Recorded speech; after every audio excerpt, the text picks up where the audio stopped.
And today I'm gonna run you through the different options for mounting those displays on your wall or window.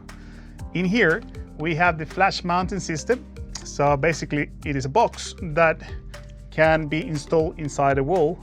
We have different ways to fix that one to the wall. So basically with the G-Perk or plasterboard, it is a clamp system at the side, or the other option, if it's a solid wall, you have different holes around the box, so you can screw it straight into the wall.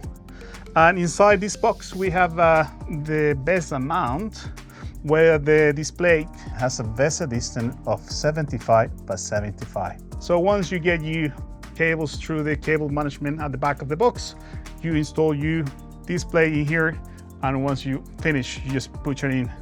And then the only thing to do, it is figure out which color you're gonna use for this installation. We have black and we have white, and also because they have magnetic attachment, so it is as easy as just drop them in.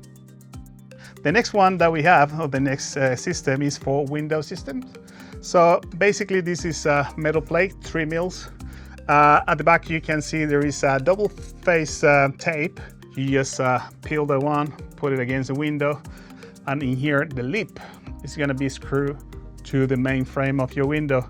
We have 3 different options. So we have in 40 millimeters, then we have in 10 millimeters, and then we have flat or just the plate.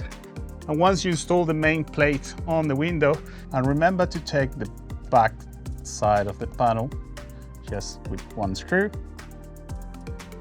and then pull it off. And here you can see the bezel mount system.